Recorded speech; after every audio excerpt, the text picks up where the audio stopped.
Baik, Assalamualaikum warahmatullahi wabarakatuh. Selamat malam Waalaikumsalam warahmatullahi wabarakatuh. kepada Bapak Ibu semuanya. Selamat malam Prof. Imam Pabandi, founder Aero Society. Selamat malam kepada Prof. Daniel sebagai invited speaker pada malam hari ini.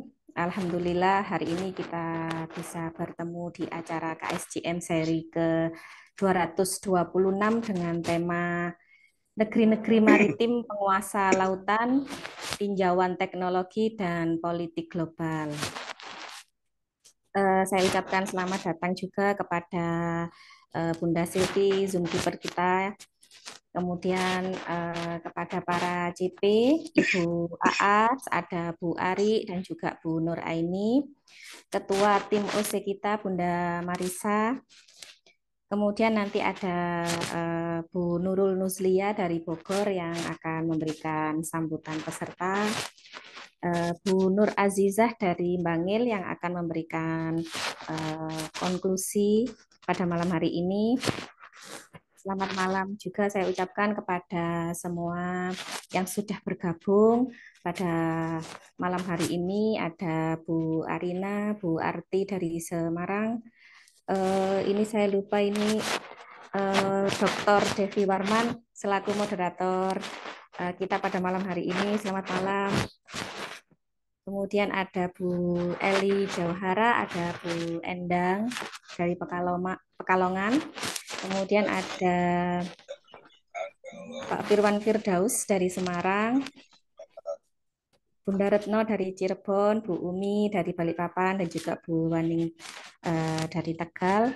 Selamat malam saya ucapkan kepada semua yang sudah bergabung pada malam hari ini.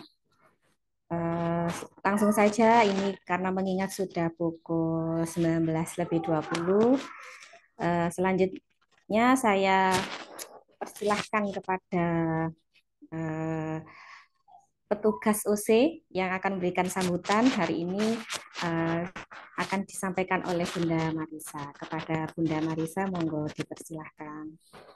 Bismillahirrahmanirrahim. Assalamualaikum warahmatullahi wabarakatuh. Yang terhormat Profesor Imam Robandi selaku founder Aero Society, yang kami hormati Profesor Daniel Muhammad Rashid yang luar biasa responnya sekali saya WA langsung responnya cepat sekali. Terima kasih Prof.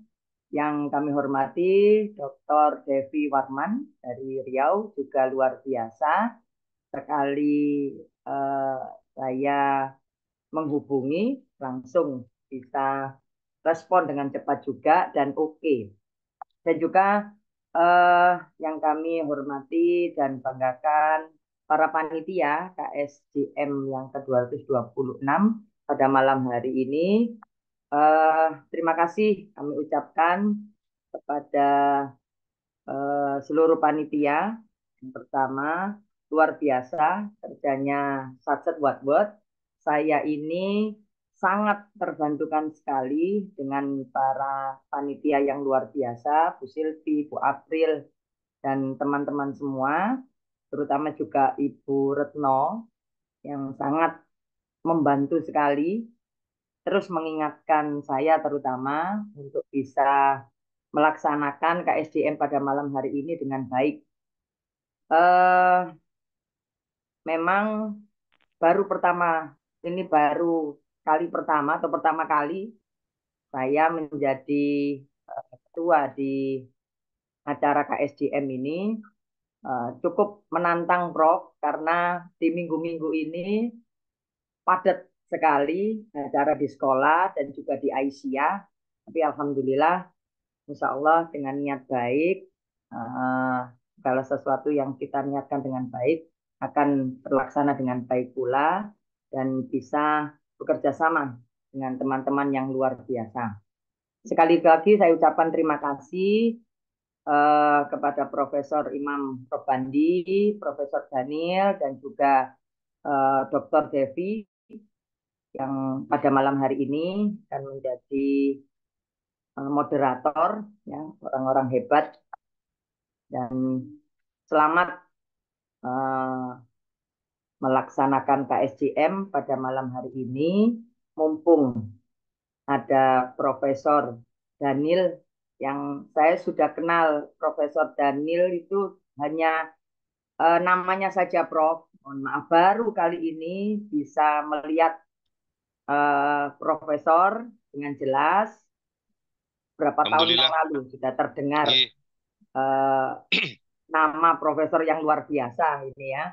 Alhamdulillah kali ini saya diberi kesempatan untuk bisa mengawal panitia melaksanakan KSJM dengan tema negeri-negeri maritim penguasa lautan, luar biasa.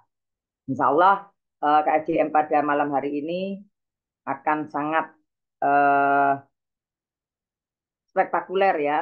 Nanti akan kita dengarkan penjelasan dari Profesor Daniel bagaimana negeri-negeri maritim penguasa lautan ini bisa dijelaskan nanti oleh Profesor.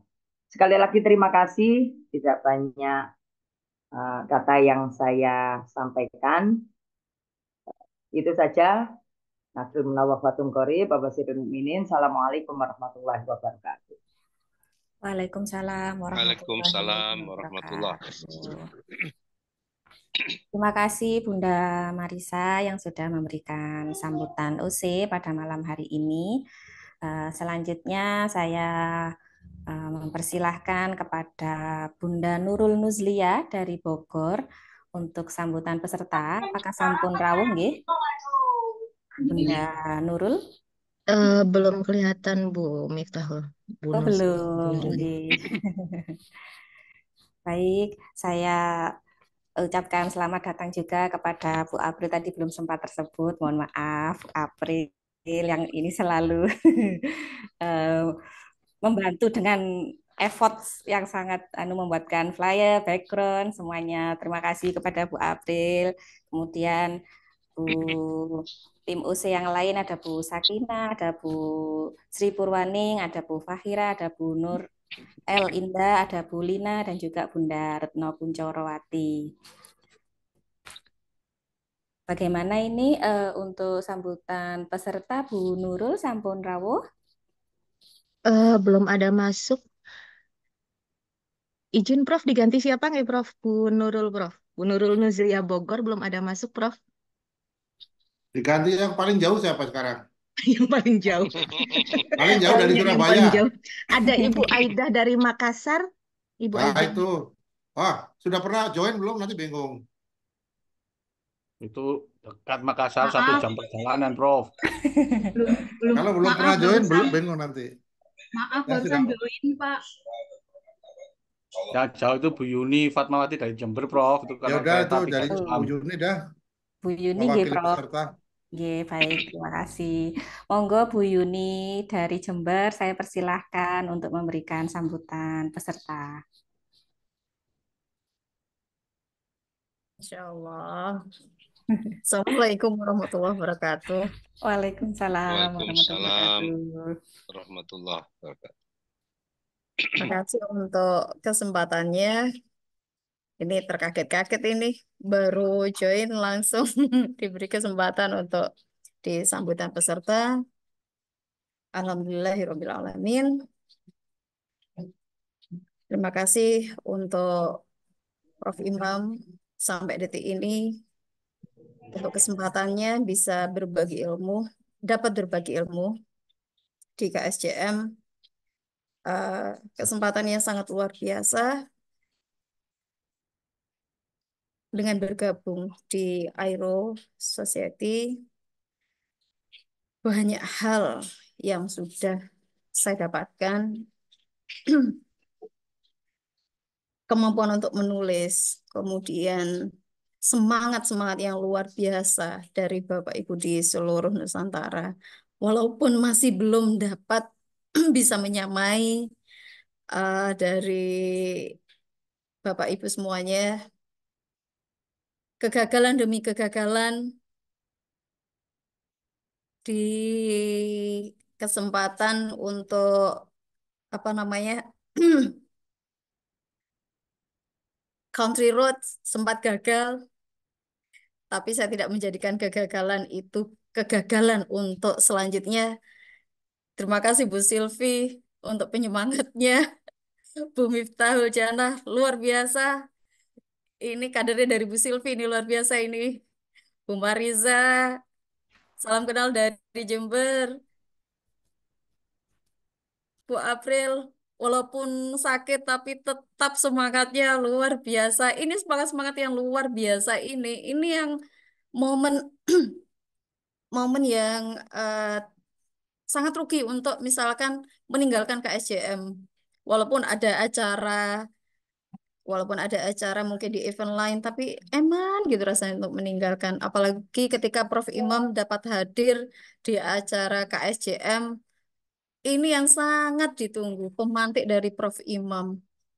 Mohon maaf Prof, belum dapat menjadi santri yang bisa sesuai dengan harapan Prof. Imam. Inilah saya, tapi ya semoga tetap istiqomah untuk selalu lakukan perubahan.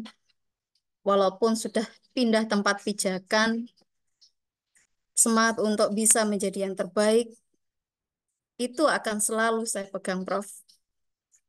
Terima kasih untuk semuanya, terkhusus untuk Prof. Imam yang sudah memberikan ilmu tanpa batas dan semangat yang sangat luar biasa. Mohon izin untuk tetap bisa menimba ilmu di grup yang sangat luar biasa ini. Itu hal yang dapat saya sampaikan malam ini. Mohon maaf jika ada yang kurang berkenan. Terima kasih untuk kesempatannya. Mohon maaf. Saya akhiri. Assalamualaikum warahmatullahi wabarakatuh. Waalaikumsalam Waalaikumsalam warahmatullahi warahmatullahi wabarakatuh. wabarakatuh. Terima kasih kepada Bu Yudin dari Jember yang sudah memberikan sambutan peserta walaupun diminta secara mendadak begitu. Baik, selanjutnya saya akan menyerahkan sepenuhnya kepada moderator kita pada malam hari ini, Dr. Devi Warman, Aero Society dari Riau, untuk memandu acara KSJM seri ke-226 dengan tema Negeri-negeri Maritim Penguasa Lautan Tinjauan Teknologi dan Politik Global. Kepada Dr. Devi, saya persilahkan sepenuhnya. Terima kasih. Saya mohon maaf apabila ada kekurangan dalam penyambutan tamu. Terima kasih. Selamat malam. Wassalamualaikum warahmatullahi wabarakatuh. Terima kasih Waalaikumsalam. kembali Bu Miftahul Jannah. Iya, Salam sama-sama. kenal. Salam kenal. Assalamualaikum warahmatullahi wabarakatuh. Waalaikumsalam Wabarakatuh. warahmatullahi wabarakatuh. Alhamdulillah wa syukurillah wa la haula wa la quwata illa billah. Asyhadu an la ilaha illallah wa asyhadu anna Muhammadar Rasulullah. Raditu billahi rabba bi islami dina wa bi Muhammadin nabiyya wa rasulah. Yang sama-sama kita banggakan founder ISO Society, Profesor Imam Robandi, guru kita bersama, yang kita banggakan dan juga kita hormati, Profesor Insinyur Daniel Muhammad Rosyid, MPhil PhD, dan rekan-rekan peserta Aero Society pada malam hari ini yang berhadir, yang tentu salam silaturahim terus, karena tetap semangat di KSJM yang ke-226, yang artinya memang KSJM ini sudah hampir 5 tahun ya, berdiri, ya, dilonceng oleh Prof. Imam dan tetap berjalan setiap Jumat malam, ya, kajian-kajian yang sangat spesial diisi oleh para invited speaker yang luar biasa. Pada malam hari ini, sebelum kita mulai, saya ingin memperkenalkan kepada Prof. Daniel bahwasanya peserta KSJM ini dari minggu ke minggu ini terdiri dari berbagai macam profesi, Prof. Ada guru, ada dosen, ya, ada kepala sekolah, dan para pimpinan-pimpinan Aisyah dan Muhammadiyah.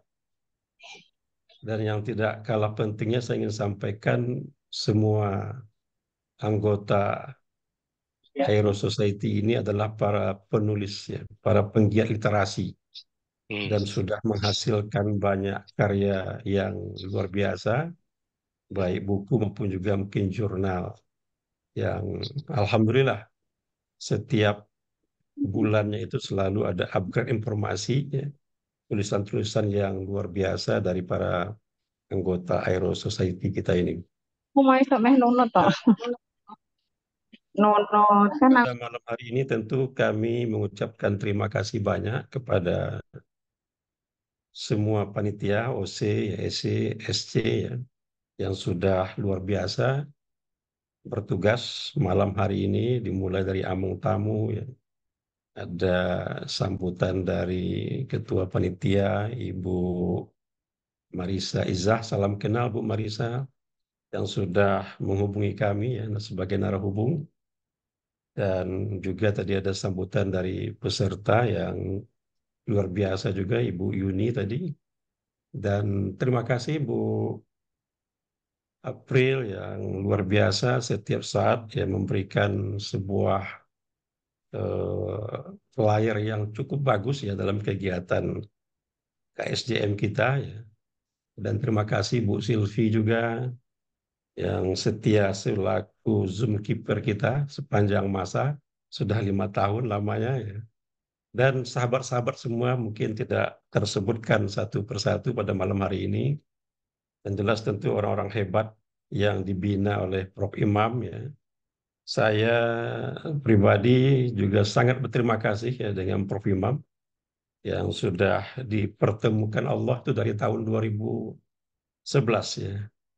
Dari saya masih sarjana pendidikan S1 sampai doktor, beliau kawal saya, dan terima kasih Prof. Imam yang memberikan ilmu yang sangat luar biasa bagi anggota tanpa mengharapkan apa-apa, cuma mengharapkan pahala dari Allah Subhanahu wa Ta'ala.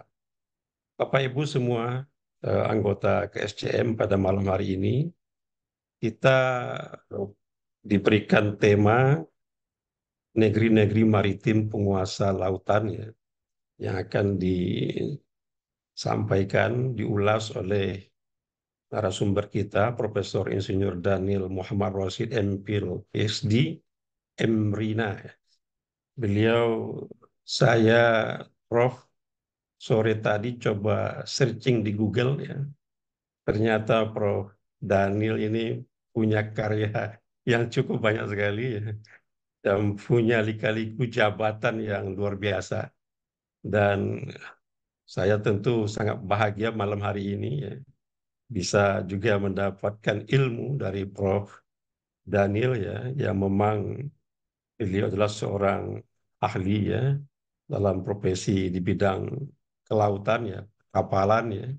Dan malam ini tentu kita mengharapkan sekali, ya, ilmu beliau tularkan kepada kita, ya, untuk menambah pesanah ilmu pengetahuan kita bersama, ya. Daniel ini lahir di Klaten, ya, tanggal 2 Juli 1961, ya. Dan karya beliau cukup banyak, ya. Beliau banyak berkiprah di kampus, ya, di organisasi sosial, ya, organisasi akademis, ya. Kalau nggak salah, ya, juga saya baca adalah sebagai kader Muhammadiyah juga yang pernah memimpin Muhammadiyah. Dan salam kenal Prof Daniel, ya, mudah-mudahan sehat selalu, ya, tetap Amin, sehat, amin. tetap Sama-sama. semangat, ya, dalam usia yang sudah luar biasa, yang punya 63 pengalaman yang tahun. luar biasa juga. Ya, ya. Ya, ya, mudah-mudahan sehat selalu Prof. Ya, saya tidak membacakan biografi Prof, ya, karena cukup panjang. Saya tinggal tadi searching di Google itu rasanya ini sudah mendunia sekali Prof Daniel. Jadi alhamdulillah Bapak Ibu anggota KSJM, malam hari ini kita sangat beruntung nanti akan mendapatkan ilmu dari Prof Daniel. Dan itu mungkin sebagai pengantar dari kami pada malam hari ini. Dan selanjutnya sebelum kita serahkan kepada Prof Daniel, kita Seperti biasa minta pemantik dulu dari guru besar kita, Prof. Imam Robandi. Pada Prof, silakan Prof. Monggo Prof. Prof Imam. Assalamualaikum. Waalaikumsalam. Waalaikumsalam warahmatullahi. Assalamualaikum warahmatullahi wabarakatuh. Waalaikumsalam. Waalaikumsalam warahmatullahi wabarakatuh. Alhamdulillahi rabbil alamin wa bihi nasta'inu umuri dunya wa din wa salatu ala asrafil mursalin wa ala alihi wa sahbihi ajmain. Maaf sekali ini saya internet saya kok bola-balik bermasalah. Itu agak deg-degan juga ini. Ya, Pak Devi Warman, terima kasih banyak ke tim Bu Mariza, luar biasa, sangat bagus. Kru dari Lombok, Profesor Subli, yang semua kami hormati, dan yang sangat kami banggakan hari ini tamu kita yang sangat mulia, dimuliakan Allah, Profesor Daniel M. Rosyid, Daniel Muhammad Rosyid, yang kecil di Klaten, besar di Semarang, dan dewasa di ITS. Jadi kotanya udah luar biasa. Prof. Daniel, yang mengerensa acara ini tuh kawan-kawan yang di depan ini semua. Jadi saya tinggal hanya memberi nama saja, begitu sudah jadilah. Pelajarnya jadi yang moderatornya siapa udah beres semua. Yang pertama, yang kedua, yang ada di sini Prof. Daniel ini dari seluruh Indonesia. Iya. Dari berbagai mata, dari berbagai latar belakang. Ada yang non Muslim, ada pokoknya macam-macam ada di sini. Iya. Ya itu. Maaf kalau saya berhenti berarti di yang berikutnya ini adalah acara rutin yang malam ini sudah hampir 230 minggu. Hampir 230 minggu. Ini kita awali pada awal-awal pandemi tahun 2020. Sampai hari ini tidak pernah putus setiap Jumat malam. Yang berikutnya, Prof. Daniel, acara seperti ini ditunggu oleh bapak-bapak, ibu-ibu itu. Tunggu nanti besok apa besok. Hanya saja manusianya yang hadir itu berganti-ganti setiap minggu. Ada yang tidak senang kapal, ada yang kalau topiknya makanan juga rame. Jadi setiap topik itu beda-beda orang ini. Jadi sesuai dengan hobi masing-masing. Berikutnya adalah topik malam ini cukup berat. Jadi kalau topik malam ini ada ibu-ibunya yang join, wah luar biasa itu. Ini sebetulnya topik malam ini adalah topiknya Bapak.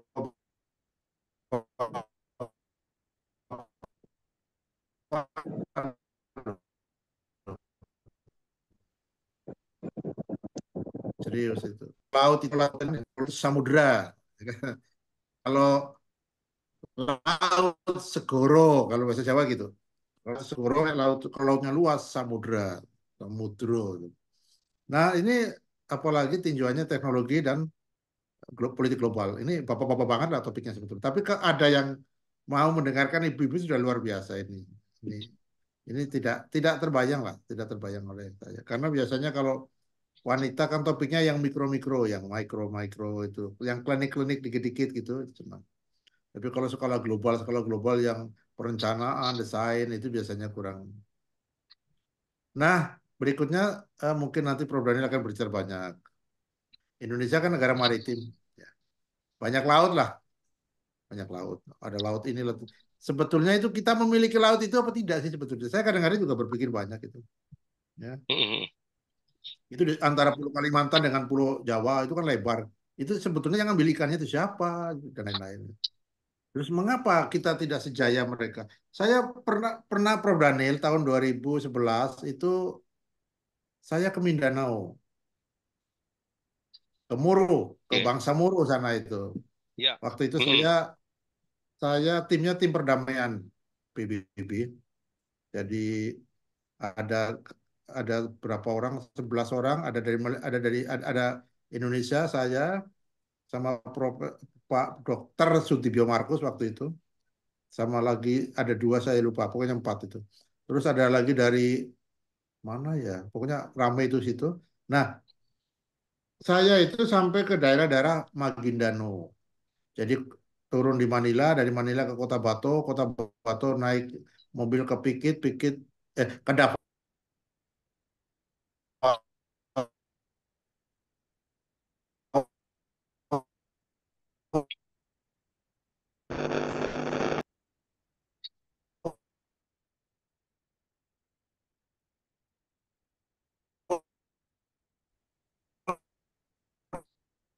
Suara Prof. Imam putus-putus, G. Iya. Sepertinya jaringan Kayaknya jaringan kurang Prof. bagus. Imam kayaknya bermasalah ini. Inggi. Iya.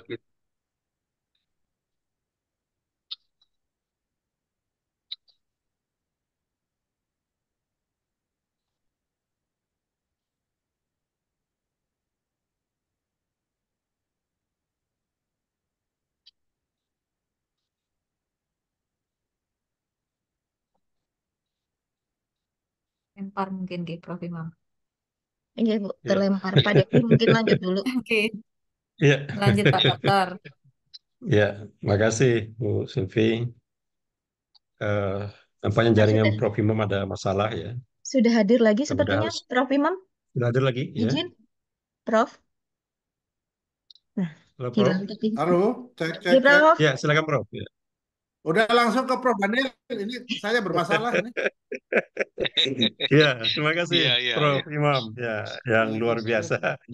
Ya, Prof. Daniel, malam ini kami ingin mendapatkan pencerahan Prof.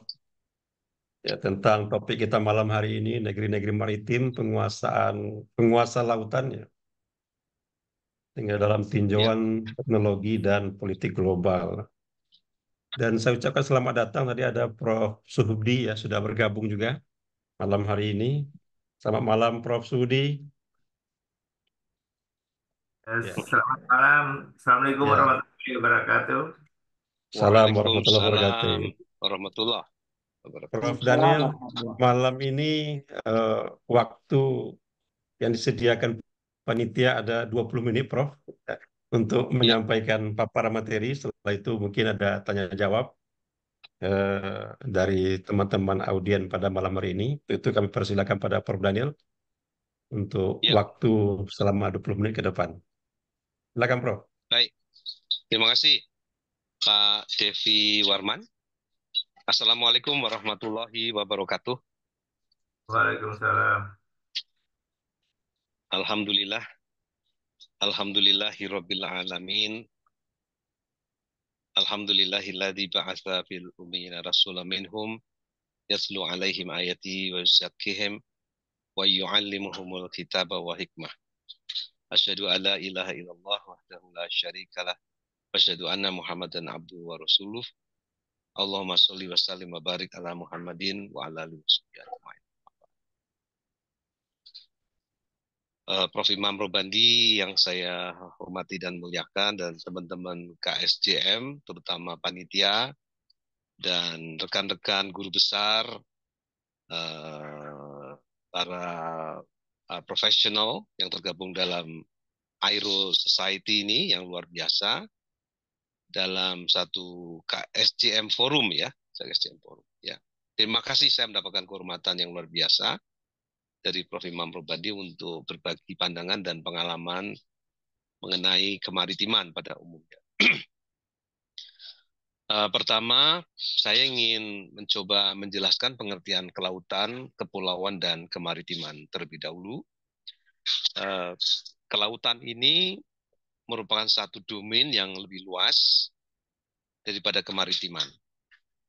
Kemaritiman itu hanya mencakup isu-isu yang berkaitan dengan laut sebagai ruang, ya, bukan sebagai sumber daya alam yang berisi ikan ataupun tambang, kolom air dan sebagainya. Jadi kemaritiman itu merupakan satu pandangan pemanfaatan laut sebagai ruang. Ya, jadi lebih pada soal transportasi sebetulnya. Ya, manusia maupun barang-barang sebagai satu bagian kegiatan peradaban yang penting. Ya. Nah, kepulauan itu juga satu entitas fitrah, entitas alami. Ya. Jadi kalau kita kepulauan tentu saja adalah gugusan pulau-pulau, sedangkan pulau itu adalah masa tanah yang pada saat pasang surut tetap ada satu masa yang kering. Ya, kalau pada waktu pasang naik, masa tadi tertutup air itu disebut gosong, ya, tidak disebut pulau. Nah, saya kira yang ini jadi kemaritiman itu sebuah pilihan sebetulnya, terutama bagi negara kepulauan. Jadi bagi negara kepulauan itu sebetulnya menjadi negara maritim itu adalah pilihan strategi. Ya. Walaupun pilihan strategi dalam arti kalau kita tidak menjadi negara maritim itu satu kesalahan yang mendasar. Ya. Cina misalnya sebagai negara daratan, Amerika sebagai negara daratan, negara benua, katakan begitu ya, itu memiliki boleh jadi mereka bisa dikatakan Amerika terutama itu adalah negara maritim karena hadir di laut hampir di seluruh lautan di dunia itu Amerika hadir di situ ya melalui kapal-kapalnya. Ya. Jadi untuk menjadi negara maritim kita harus hadir di laut melalui kapal-kapal kita. Ya, jadi kalau kita tidak hadir di laut secara efektif untuk melindungi laut kita atau memanfaatkan laut sebagai ruang untuk lalu lintas produk-produk kita, itu kita tidak bisa disebut negara maritim. Ya, jadi saya kira ini pengertian dasarnya kalau begitu. Ya. Nah, kalau kita lihat perhatikan sejarah kita, Kepulauan Nusantara itu sejak awal memang karena fitrahnya itu kepulauan dan nenek moyang kita itu cukup cerdas, mereka bahkan boleh dikatakan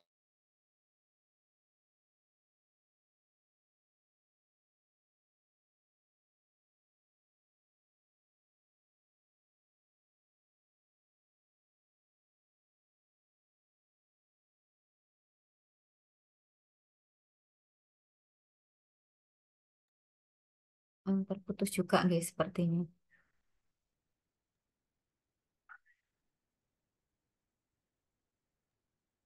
Suaranya nggak ada, terlempar. Iya. Daniel, cukup berhasil ya, menjadi ya. fitrah kepulauan tadi untuk kepentingan dikatakan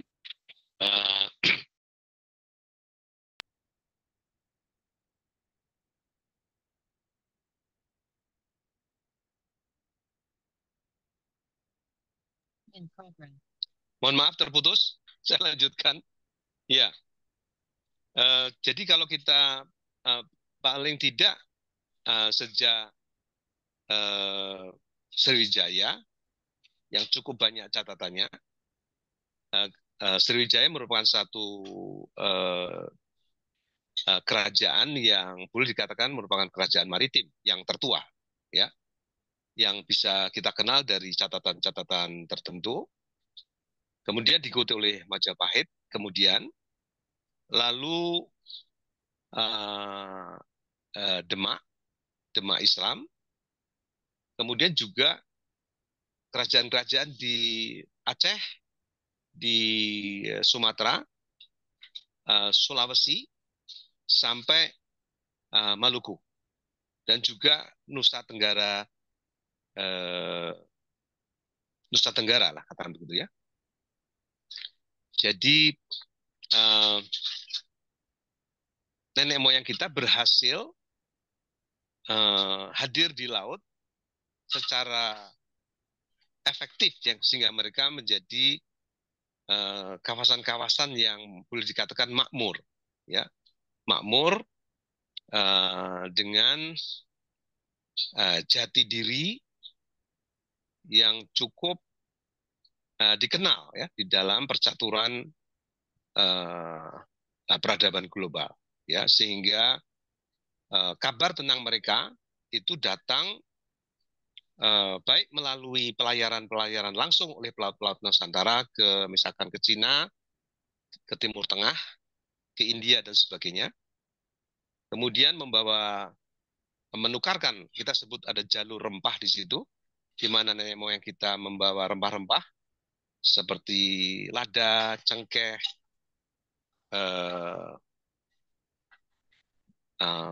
berbagai macam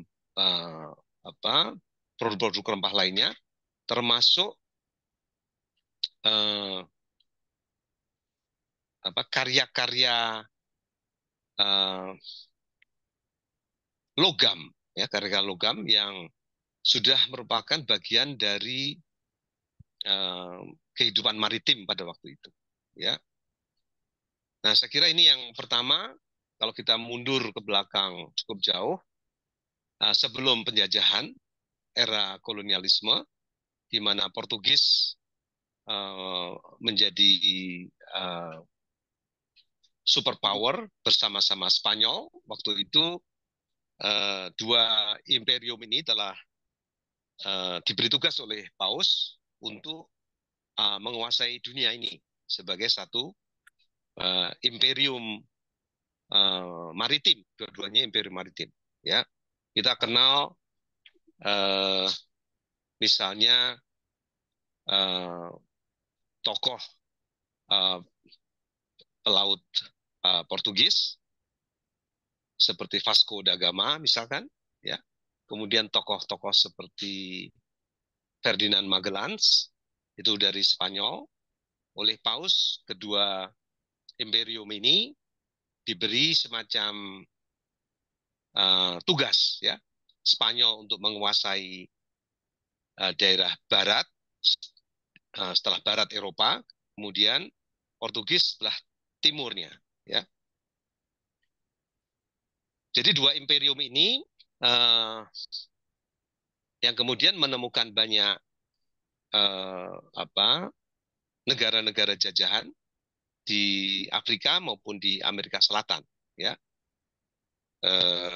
Christophorus Columbus yang konon menemukan Amerika itu sebenarnya pelaut Italia yang mendapatkan kesempatan oleh Raja atau Ratu Isabella untuk menemukan India, ya, rempah-rempah di India, karena India sudah cukup terkenal, tapi dia harus melalui jalur barat, yaitu melalui Samudra Atlantik. Ternyata Christophorus Columbus menemukan San Salvador, ya, dan kemudian menyangka penduduk aslinya sebagai orang-orang Indian, sehingga disebut Indian, padahal mereka sebenarnya adalah American, ya, American yang asli. Jadi dari dua imperium penguasa lautan ini, kemudian kita melihat kedua imperium ini kemudian diambil alih oleh Belanda. Belanda menjadi penguasa lautan berikutnya dengan waktu itu saya kira salah satu faktor mengapa Belanda lebih menguasai lautan dibanding dua imperium pertama, karena Belanda melakukan inovasi kelembagaan, termasuk terutama Belanda lah yang menciptakan pasar modal yang pertama, ya. Jadi dari perspektif pertama ini, kepentingan maritim itu sebenarnya kepentingan perdagangan, ya. Jadi motifnya terutama mengambil bahan-bahan apakah itu berupa produk-produk pertanian, perkebunan ataupun tambang, untuk kemudian diperjualbelikan, ya, waktu di zaman pertengahan itu rempah itu menjadi satu produk yang sangat bernilai, ya. Jadi ini dicari karena memiliki banyak manfaat, ya, bagi kemanusiaan, apakah itu untuk kepentingan kuliner ataupun untuk keperluan obat-obatan dan sebagainya. Ya. Nah, Bapak Ibu sekalian, jadi kalau kita lihat motif utama dari pengembangan maritim, di samping 70% muka planet kita ini berupa air, maka memang perdagangan sejak awal itu tidak mungkin dilakukan secara efisien tanpa kapal. Jadi kapal menjadi syarat, ya, bagi perdagangan maupun juga pergerakan manusia. Ya, jadi kalau semula ada jalur sutra Cina itu melalui darat, ya, itu tidak bisa cukup besar yang diangkut melalui kuda maupun unta, ya. Baru bisa dilakukan agak lebih besar volumenya, itu baru bisa dilakukan melalui kapal-kapal, ya. Sampai hari ini perdagangan dunia 70% paling tidak itu dilakukan melalui laut, sehingga kita bisa menikmati berbagai macam produk-produk dari seluruh dunia dengan harga yang cukup murah dan terjangkau, termasuk energi, ya. Sebab kalau minyak itu misalkan diangkut tidak dengan kapal tanker, maka harga minyak itu pasti akan lebih tinggi daripada yang kita nikmati sekarang, ya. Nah, Bapak Ibu sekalian, jadi setelah Spanyol dan Portugis surut, lahirlah Belanda. Belanda menjadi superpower berikutnya, dan kita tahu Belanda kemudian hadir di Indonesia, lebih menguasai Indonesia daripada Portugis, ya. Portugis kemudian justru hanya tinggal di Timor saja, di Timor, ya. Sisanya dikuasai oleh tadinya oleh VOC sebagai kongsi dagang, dan kita mencatat bahwa VOC sampai tahun abad 20, awal abad 20, itu adalah kongsi dagang terkaya di dunia, ya. Jadi ini saya kira kita mesti melihat bahwa kita tidak perlu kaya dalam hal sumber daya alam, tapi kalau kita pintar berdagang dan memiliki kapal-kapal yang cukup banyak,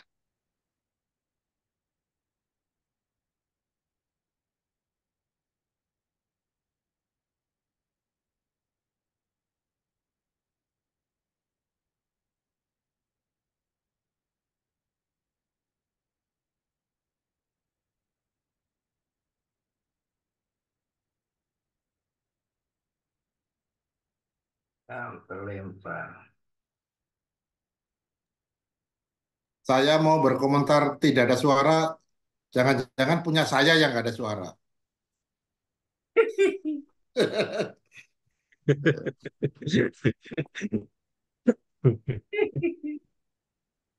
Kelempar di maritim itu. Yang jaringan agak kurang bagus kayaknya, Prof. Iya, betul-betul. Malam yang enggak. Sering di Zoom gini, Bapak nggak ada ya, mohon suaranya. maaf. Ya, mohon maaf, terputus lagi Prof. Imam. Yes, oke. Jaringan di tempat saya juga kadang-kadang bermasalah. Ya, boleh saya lanjutkan sebentar, ya. Mungkin masih ada 5 menit, 10 menit nih. Ya, oke. Jadi perkembangan teknologi, terutama penemuan mesin uap, yang kemudian melahirkan revolusi industri di Inggris, itu aplikasi yang terpenting adalah untuk kapal. Untuk kapal. Jadi kapal-kapal yang dengan mesin uap itu kemudian bisa menggantikan layar, sehingga pelayaran tidak lagi tergantung musim, tapi bisa dilakukan setiap waktu, ya. Dan Saya kira ini merupakan perkembangan yang sangat penting dan itu menjadikan proses-proses penjajahan di dunia ketiga seperti di Indonesia itu berlangsung dengan sangat efisien ya melalui kapal-kapal bermesin uap itu ya. Sebagai catatan, Belanda berhasil mengembangkan rute pelayaran ke seluruh pelosok-pelosok tanah air kita ini untuk menjangkau berbagai macam produk-produk agromaritim. Itu jaringannya lebih complicated dan lebih luas dari yang berhasil yang dilakukan oleh Pelni. Ya. Jadi ini saya kira betapa Belanda mengkombinasikan kekuatan maritim dengan jaringan kereta api, terutama di Pulau Jawa, itu untuk memanfaatkan proses pemanfaatan produk-produk agromaritim Nusantara untuk kepentingan Belanda. Ya. Nah, saya kira ini dari kemudian kalau kita masuk ke geopolitik misalkan, maka kita bisa melihat misalkan seperti posisi Singapura. Posisi Singapura ini sebetulnya kan negara yang kecil dan tidak memiliki apapun, ya. Tetapi karena Singapura berhasil memantapkan posisinya di dalam ruang Nusantara dan mengambil peran perdagangan yang penting, maka penghasilan orang Singapura bisa 30 kali lebih tinggi daripada penghasilan kita. Ya. Jadi saya kira pesan penting dalam perspektif maritim ini adalah kita tidak boleh hanya puas dengan menjadi nelayan ataupun petani, tapi kita juga harus menentukan harga-harga hasil-hasil produk kita itu dan memperdagangkannya.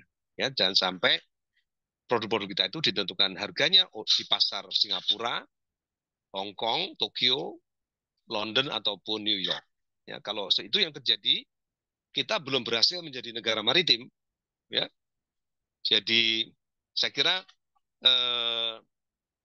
negara maritim itu adalah negara yang tadi sadar betul dengan kepentingan perdagangan.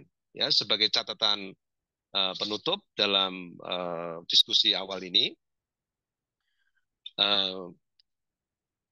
kita mesti jangan sampai kita terjebak pada eksportir komoditi, ya. Tapi kita harus melihatnya lebih komprehensif. Kita harus menjadi pedagang, ya, dari produk-produk kita itu, menentukan harganya, kemudian juga mengangkutnya dengan kapal-kapal kita sendiri, ya, untuk keperluan ekspor maupun impor. Nah, dengan cara itu kita bisa menjadi negara yang kaya, ya. Dan oleh dalam perspektif itulah tidak cukup kita hanya melakukan hilirisasi, tapi kita juga harus melakukan maritimisasi, ya. Tanpa itu kita tidak memiliki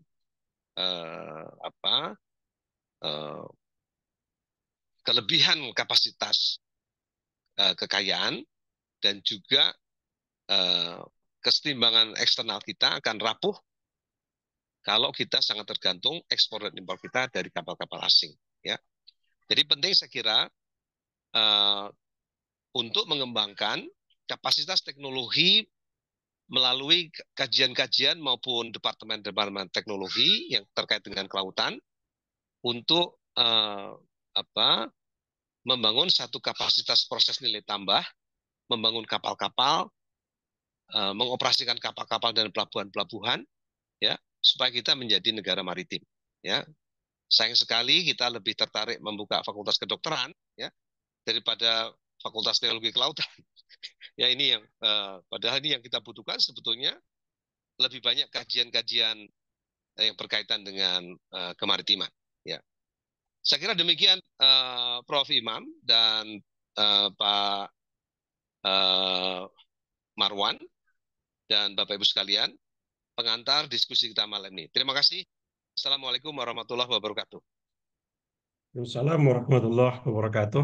Makasih Prof. Daniel. Waktu yang singkat, walaupun sempat terlempar 2 kali Prof ya, tapi Iya. Ya, mohon maaf. Ya, judul kita sungguhnya tuntas dibahas oleh Prof.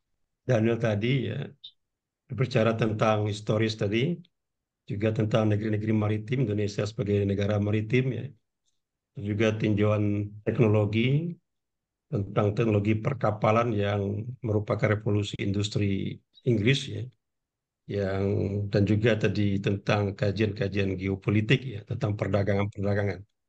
Serasa sangat menarik, mungkin lebih kita banyak bertanya mungkin dengan Prof. Daniel pada malam hari ini. Dan tentu pada sesi tanya ini kita persilakan mungkin, ini sudah ada resen mungkin ya, sudah ada rupanya Prof. Sudi sama Ibu Aida dari Makassar. Mungkin langsung saja Prof. Sudi dulu, silakan. Bismillahirrahmanirrahim. Assalamualaikum warahmatullahi wabarakatuh. Suara saya kedengaran nggak, Pak? Waalaikumsalam. Kedengaran? Ya, Kedengaran? Jelas, Prof. Silakan. Ya, Society, Iro Society yang saya hormati, mohon maaf baru kali ini kembali lagi ke teman-teman di sini.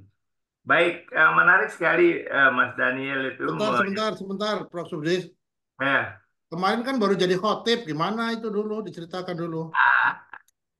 Ini aduh, apa namanya Pak, musibah sebenarnya, tapi apa boleh buat lah.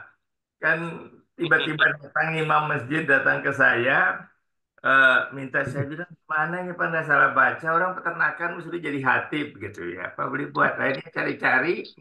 Ya, saya bilang mungkin ada hubungannya dengan peternakan, kemudian daging kurban, kemudian saya lihat dengan dunia ini, Indonesia dengan stunting.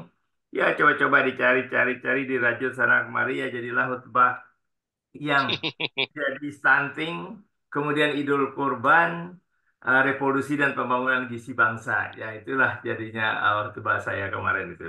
Nanti saya kirim Mas Imam. Kemarin sudah saya kirim anunya di itu PDF-nya, mudah-mudahan berguna. Itu ada konsep akademiknya, kemudian ada konsep bacanya di 15 menit. Ya, saya berkesimpulan di sana, saya bilang diprotes sama ibu-ibu terutama, Nabi Ismail itu dan Nabi Ibrahim itu simbol ketaatan dan simbol keikhlasan.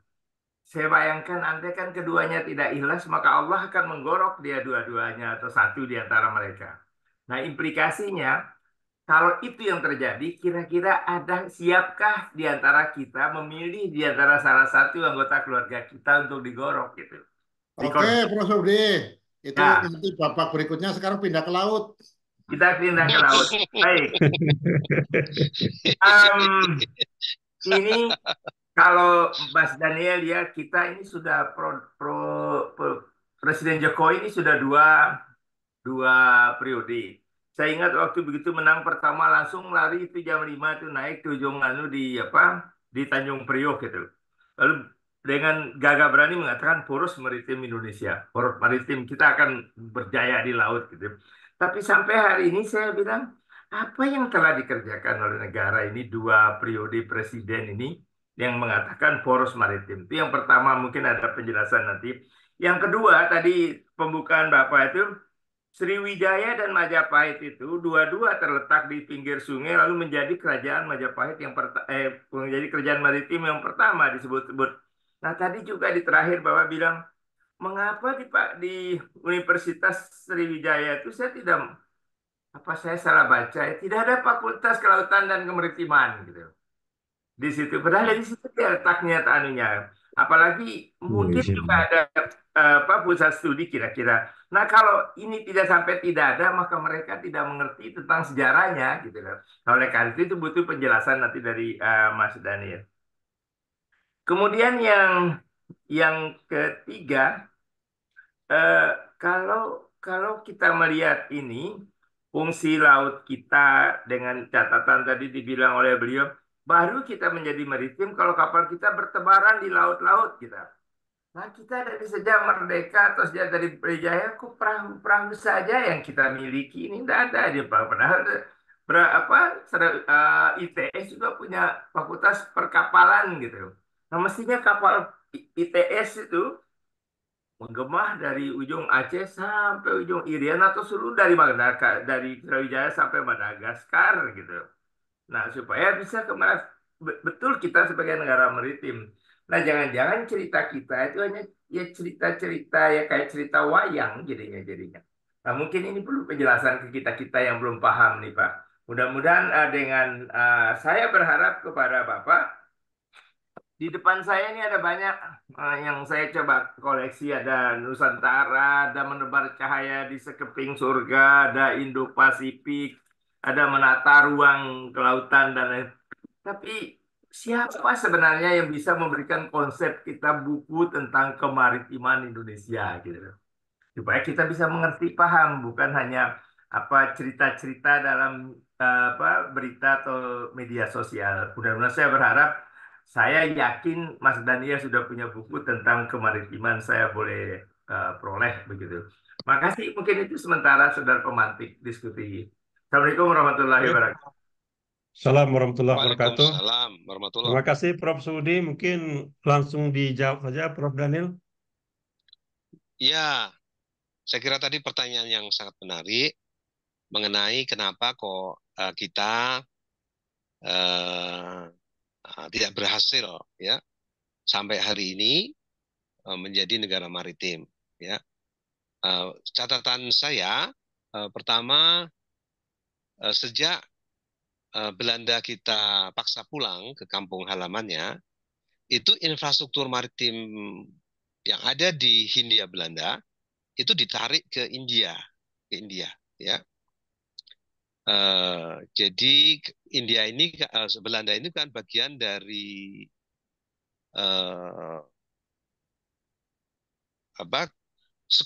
bagian dari sekutu, ya. Dan markas maritim terbesar sekutu waktu itu ada di India, ya, yang dipimpin oleh Inggris sebagai penguasa lautan waktu itu, ya. Akhir Perang Dunia Kedua, Inggris itu sebetulnya bangkrut, ya. Kemudian diambil alih oleh Amerika.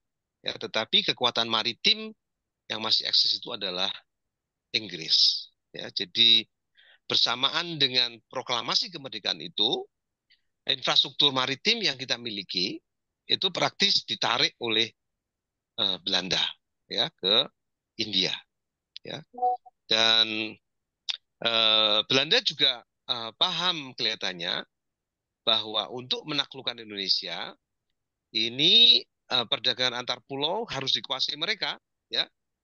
Biarkan saja negara kerajaan-kerajaan itu asik memproduksi pertanian, rempah-rempah dan sebagainya, asalkan perdagangan antar pulau dari hasil-hasil agromaritim itu dikuasai oleh kapal-kapal Belanda, tidak masalah, ya. Jadi ini prinsip perdagangan sebagai basis atau sebagai motivasi utama pengembangan kekuatan maritim, ya. Oleh karena itu di ITB misalkan, di ITB itu kajian-kajian kemaritiman tidak ada, ya. Jadi sampai tahun 60 itu baru didirikan Fakultas Teknik Perkapalan di ITS, ya. ITB sendiri tidak memiliki kajian serius atau departemen tersendiri yang mendalami perkapalan, ya. Bahkan tahun 60 ITS itu membangun Fakultas Teknik Perkapalan dengan bantuan Rusia. Ya, saya ingat waktu saya kuliah, dosen-dosen saya itu umumnya alumni Rusia.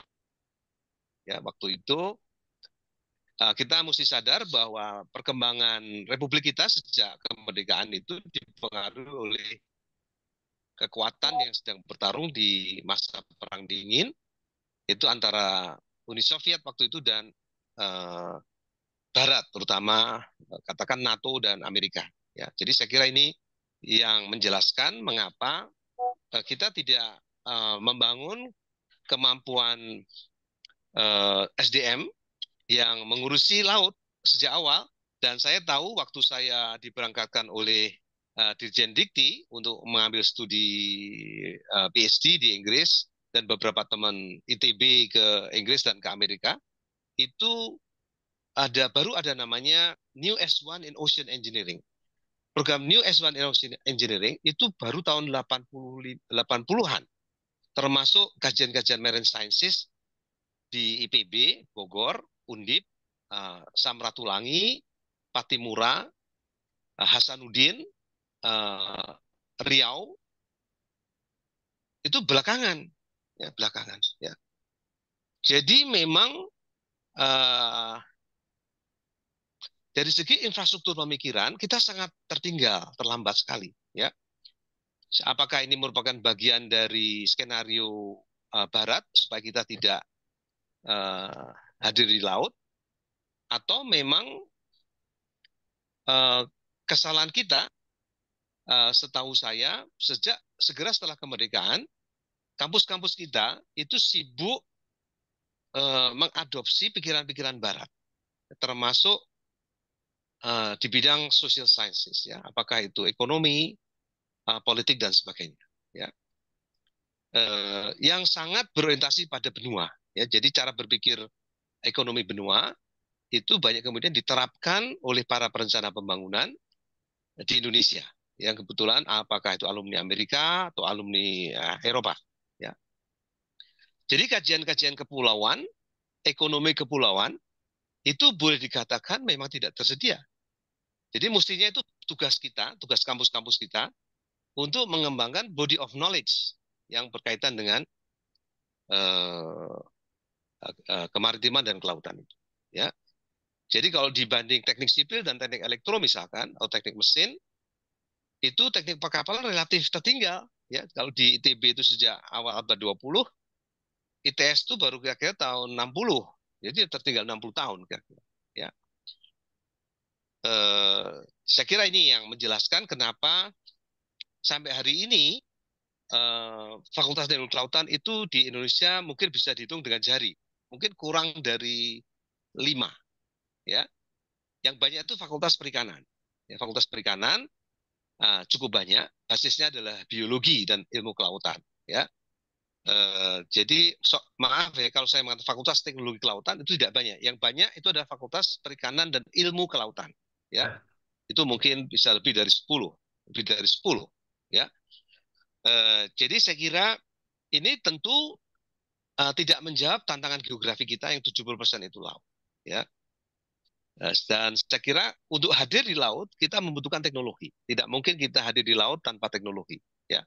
Sehingga sebetulnya tantangan teknologi yang paling di depan mata kita sebetulnya adalah teknologi bangunan-bangunan di laut, ya. Ini yang mestinya banyak dikaji, ya. Di paling tidak di teknik sipil ataupun kemudian bagian dari teknik mesin untuk membangun kapal-kapal, ya. Sampai hari ini misalnya kapal itu dilihat oleh Bappenas bukan sebagai infrastruktur, tapi dia sebagai struktur, ya. Padahal kapal itu di negara kepulauan harusnya dipandang sebagai infrastruktur, ya. Jadi kalau kita membangun jalan di darat, maka kita harus membangun kapal di laut, ya. Sebab kalau kita tidak membangun kapal, kita tidak membangun infrastruktur, ya. Jadi saya kira ini salah satu misconception bagaimana melihat kapal dari perspektif benua itu dilihat bukan sebagai infrastruktur. Infrastruktur hanya menyangkut jalan dan jembatan saja. Mungkin paling banter sampai ke pelabuhan, ya.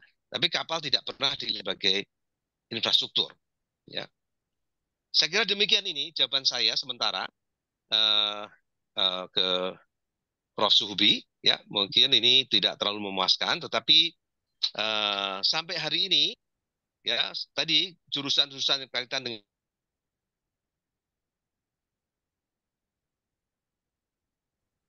Ya,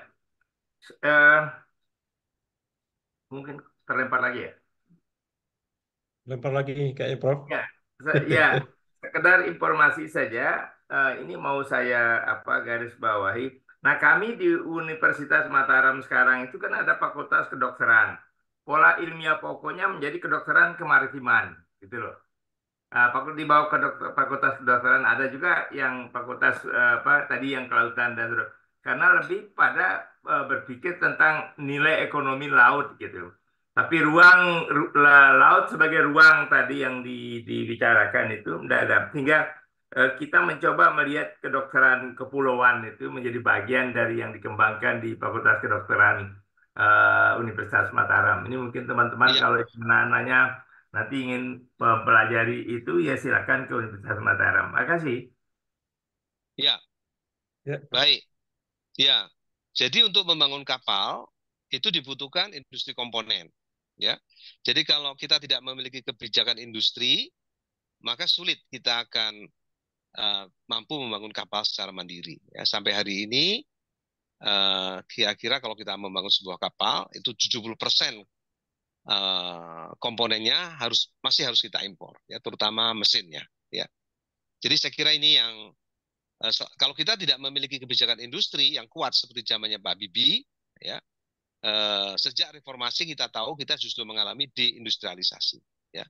Dan ini tentu saja kita makin lemah dalam perspektif itu. Ya. Jadi kita terlalu banyak mengandalkan impor barang-barang industri. Ya. Saya kira demikian. Ya. Makasih Prof. Daniel dan Prof. Sudi. Ini ada satu lagi penanya nih Prof. Ibu Silakan. Aida dari Makassar. Silakan Bu Aida. Iya, terima kasih. Assalamualaikum Silakan, Bu. warahmatullahi wabarakatuh. Waalaikumsalam Wassalamualaikum warahmatullahi warahmatullahi. Saya perkenalkan, mohon maaf ini kebetulan kayaknya saya tiba-tiba kayaknya masuk orang baru karena entah ini linknya ini nyasar di grup dakwah atau di grup fakultas, saya lupa. Jadi Iya. ya, ini kebetulan Monggo Bu Aida.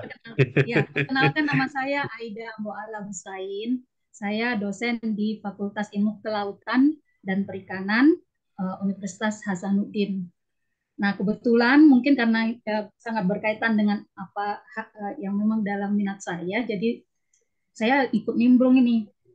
Pertama yang saya mau ini kan cerita dari Pak Daniel Rosid tadi itu kekurangan informasi sejarah tentang Kerajaan Goa. Kerajaan Goa yang memang dulu juga sebenarnya penguasa lautan. Saya juga baru mendapat keterangan tadi dari Prof. Daniel itu kalau justru kelautan, istilah kelautan itu lebih luas maknanya daripada kemaritiman. Selama ini kebalik dalam pemikiran saya, kemaritiman justru lebih luas daripada kelautan. Karena kemaritiman menyangkut seperti yang dikatakan tadi oleh Prof. Daniel itu alur lalu lintas, termasuk juga sumber daya di dalamnya, tetapi ternyata dibatasi oleh beliau. Nah, yang saya tanyakan itu adalah ini, kenapa kemaritiman kita agak kurang maju atau kurang lebih ke depan? Itu harus ditangani secara langsung dari pemerintah kita. Masalahnya kan saya juga agak bingung dengan kementerian yang ada. Ada Kementerian Marves, kemudian ada Kementerian Dinas Kelautan dan Perikanan, dan ada juga nanti Angkatan Laut juga nih. Dengar-dengar juga Angkatan Laut justru juga kapalnya juga bisa menangkap tuna lalu mengalengkan tuna di tempat dan memperdagangkannya nanti bukan memperdagangkan, barangkali hanya untuk dibagi-bagi pada tentara Angkatan Laut kali ya, mungkin ya. Nah, jadi kembali kepada pengertian tentang kemaritiman dan kelautan itu. Kebetulan saya juga dulu itu S2 saya di Inggris, Prof. Daniel. Tepatnya di Newcastle. Memang saya dulu Bu? Newcastle upon Tyne, Inggris. Oh, sama, Bu. Oh. Saya juga di Newcastle, Bu. Iya, saya juga di sana, Bu. Pantesan saya merasa kayak familiar sekali nama Bapak. Mungkin karena sering disebut-sebut dulu waktu saya di sana. Oke, iya. Ya, nah, saya juga merupakan bagian dari itu yang 6 universitas di mana perikanannya dari dosen-dosen perikanannya itu dikirim untuk tentang marine science. Jadi marine science memang bagian biologi, lebih tepatnya lebih banyak ke arah biologi dengan pengembangan teknologinya. Jadi teknologinya itu meliputi teknologi untuk pengembangan sumber daya. Sementara dari sisi yang Prof. Daniel tadi sampaikan itu pengembangan dalam sisi infrastruktur. Keduanya mestinya memang harus disinkronkan. Makanya bagaimana caranya supaya bisa sinkron ini dalam satu bentuk apakah koordinator ada menteri, harus ada menteri koordinator Marves, dan tapi koordinator Marves juga sudah koordinator ya Pak ya, menggabungkan Ya, ya. antara TKP dengan angkatan, ya sedikit dengan angkatan laut, karena saya merasakan sesuatu yang ada sedikit kedaulatan Indonesia itu ketika Bu Susi Pujiastuti itu jadi menteri, ya, di mana sejak beliau sering membom kapal-kapal nelayan yang ilegal itu, justru nelayan-nelayan kita itu mendapat banyak sekali panen melimpah, ya, karena sudah tidak ada saingan ceritanya. Nah gitu. Nah, bagaimana caranya itu supaya kita ini para akademisi bisa apa namanya, bisa mendorong pemerintah agar bisa menyatukan potensi-potensi itu. Saya kira untuk sementara demikian Pak. Terima kasih atas kesempatan yang diberikan kepada saya. Ya, makasih Bu Aida. Sebelum dijawab Pak dan Prof Daniel, ya selamat bergabung di KSJM Bu Aida, karena baru pertama katanya tadi. Ya mudah-mudahan nanti bisa mengikuti terus ya kajian spesial Jumat malam ini yang setiap minggunya dengan topik-topik yang berbeda. Silakan Prof Daniel. Ya, ya jadi dari perspektif tadi mulai dari definisi, saya menggunakan definisi Profesor Hasyim Jalal. Ya, Profesor Hasyim Jalal adalah satu orang tokoh ahli hukum laut yang ikut mendraft deklarasi Juanda waktu beliau masih sangat muda. Dan kalau kita perhatikan kuliah beliau, kami punya kuliah namanya kuliah Juanda ya untuk kemaritiman dan kebangsaan. Itu satu kuliah yang mempromosikan pikiran-pikiran kemaritiman. Jadi bagi Profesor Hasyim Jalal, kelautan itu satu domain yang melihat laut sebagai ruang maupun sebagai sumber daya. Tapi kemaritiman itu hanya bagian dari itu saja, yaitu melihat laut sebagai ruang. Ya, jadi tidak terlalu tertarik dengan sumber daya yang ada di situ. Ya, nah ini saya kira penting karena kalau kita tidak hadir di laut sebagai ruang, maka kita tidak mungkin melakukan aktivitas apapun ya untuk mengolah sumber daya itu. Jadi yang pertama memang kita harus hadir di laut sebagai ruang, ya. Jadi oleh karena itu kapal itu menjadi tak terelakkan, ya. Instrumen untuk hadir di laut secara produktif tapi aman itu ya teknologinya kita sebut kapal atau floating structures pada umumnya. Nah kalau kita menyelam ke dalam itu kita bisa menggunakan kapal selam, menara anjungan di laut dan seterusnya. Ya, tetapi pada prinsipnya kita membutuhkan penguasaan ruang, termasuk tata ruang lautnya. Ya, jadi kalau kita tidak atur dulu tata ruang lautnya, maka akan terjadi konflik dan kompetisi yang keras, ya, karena banyak orang ingin memanfaatkan laut untuk mengambil sumber dayanya. Ya, nah problem yang disebut oleh Ibu Aidar tadi itu, karena memang laut itu sebagai matra, ya tidak bisa dilihat sebagai sektor, ya sehingga agenda membangun kemaritiman itu tidak bisa diserahkan pada Menko Maritim, ya karena dia Menko Maritim tidak ngurusi perdagangan, tidak ngurusi keuangan, ya. Padahal dari perdagangan itu yang penting juga adalah aspek commerce-nya. Jadi trade and commerce. Kalau terjadi trade tapi commerce-nya tidak beres, maka ya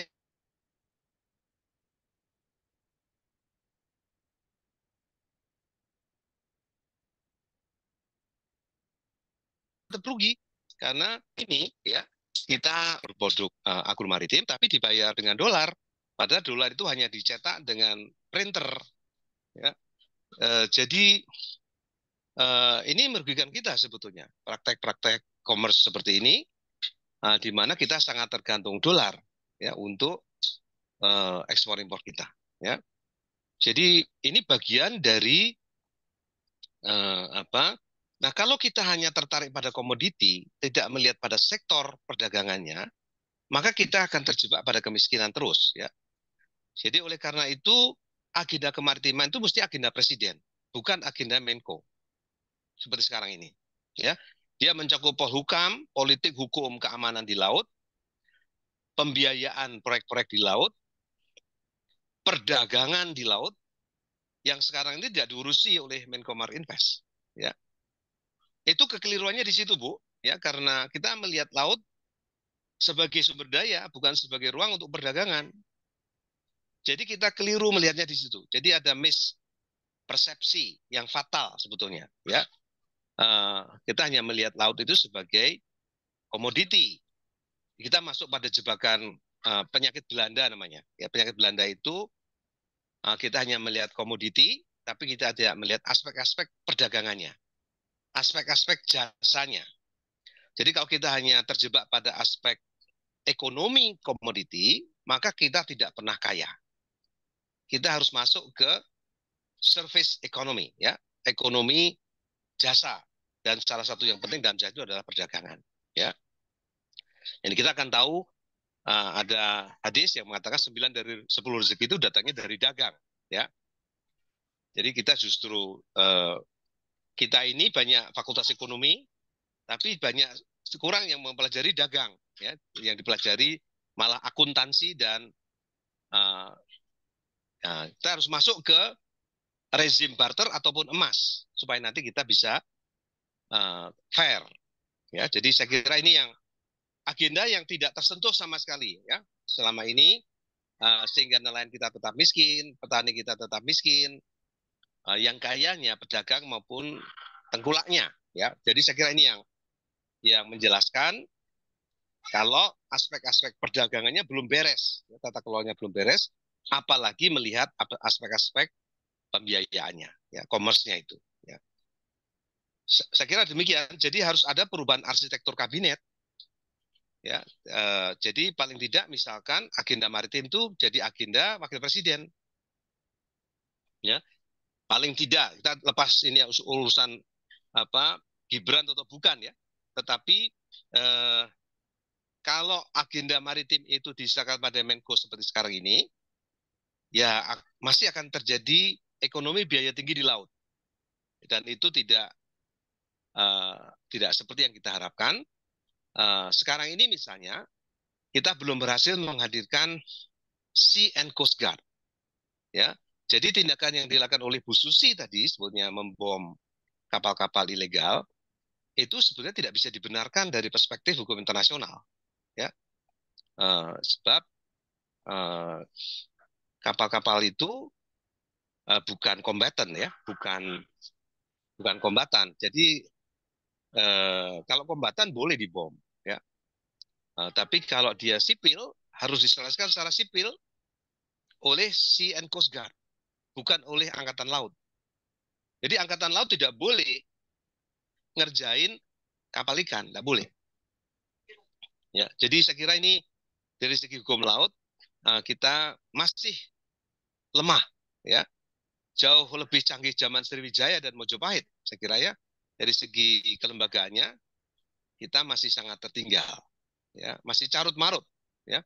Ada sekian kementerian yang merasa berwenang di laut, tapi tidak ada koordinasi sama sekali, ya, karena tidak ada Sea and Coast Guard. Sea and Coast Guard itu sebetulnya mewakili pemerintah, ya, terdiri dari beberapa kementerian, ya, memiliki fungsi-fungsi polisionil, memiliki fungsi-fungsi pengadilan, bea cukai, kemudian Basarnas dan sebagainya, ya. Inilah sebetulnya yang ditunggu-tunggu oleh dunia internasional. Indonesia segera memiliki lembaga yang sampai sekarang belum ada, yaitu Sea and Coast Guard itu, ya. Ini yang masih jadi masalah, ya. Saya kira demikian, Pak Marwan. Monggo. Ya, terima kasih Prof. Daniel, Ibu Aida, terima kasih, dan Bapak dan Ibu partisipan malam hari ini. Apakah masih ada yang ingin bertanya? Kalau tidak ada, mungkin tadi Prof. Imam juga terpotong tadi ketika di awal masuk, ya. Mungkin kita kembalikan ke Prof. Imam ya, sebelum nanti ada konklusi dari Ibu Nur Azizah.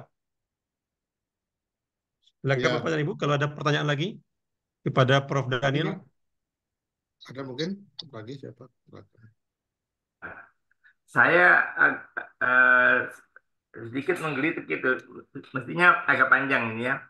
Prof. Eh, Saudi ya? ya, Ya, kalau ya, silakan. saya baru membaca apa diplomasi ekonomi gitu, karangannya itu mantan duta besar di Swedia kalau nggak salah. Nah, kalau kita mencoba menganalogikan itu menjadi diplomasi kemaritiman gitu untuk negara kita ini mungkin mungkin akan lebih lebih bisa seperti yang disampaikan oleh dia tadi. Artinya begini, eh, justru yang kita inginkan sekarang seperti yang kerisauan oleh beliau tadi. Nah, kita hanya masih menganggap bahwa laut itu ada ikan gitu di situ. Lalu Fakultas Kelautan dan Perikanan gitu. Tapi sebenarnya fungsi laut yang sesungguhnya yang kita bicarakan malam ini itu yang masih belum ada konsep yang jelas gitu.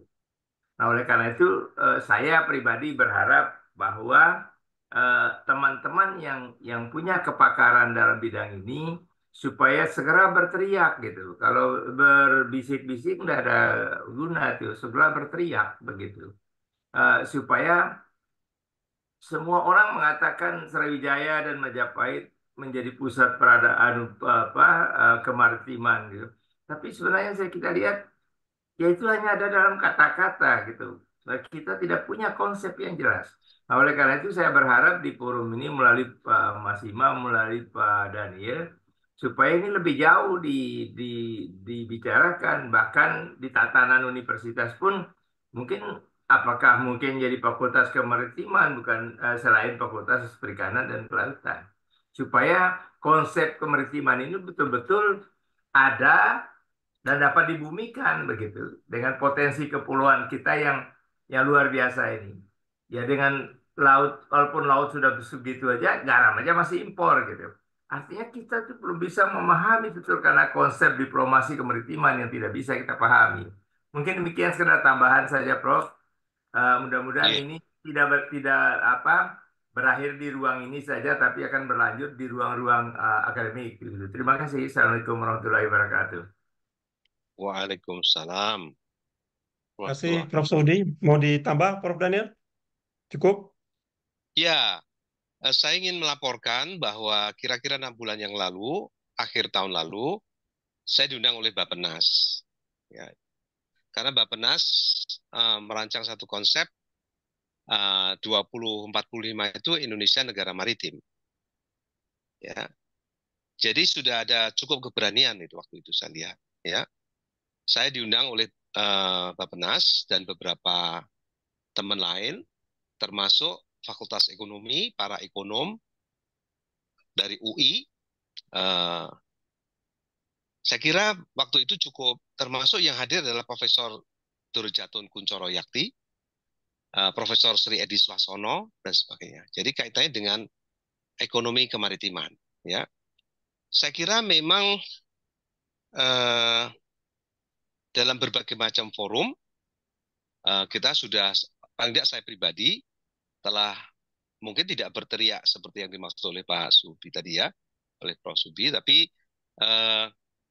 saya sudah sampaikan kritik saya terhadap model perencanaan pembangunan atau pembangunan nasional yang selama ini sangat berorientasi pada atau pikiran-pikiran benua, ya.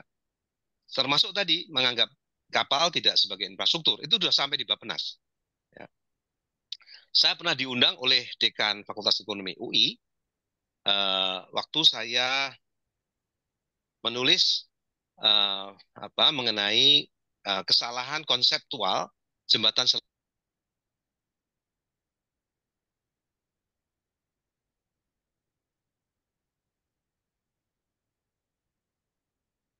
Sunda. Ya. Seperti pandangan diterus-terus, ya. Jadi melihat selat itu sebagai pemisah, karena kita sangat tergoda dan terobsesi dengan mobil. Ya, jadi semuanya harus dihubungkan dengan jembatan. Jadi ini cara eh, saya kira salah satu keberhasilan kami memaksakan pembatalan Jalan Batas Selat Sunda itu karena pikiran-pikiran maritim itu, ya, sehingga dibatalkan oleh Bappenas, ya, rencana jembatan Selat Sunda itu. Nah, saya kira tadi betul ya bahwa kita bisa termasuk Jawa Timur, saya kira Jawa Timur itu adalah provinsi kepulauan. Ada Kabupaten Sumeneb yang memiliki kepulauan mungkin hampir seperti 200 pulau, ya.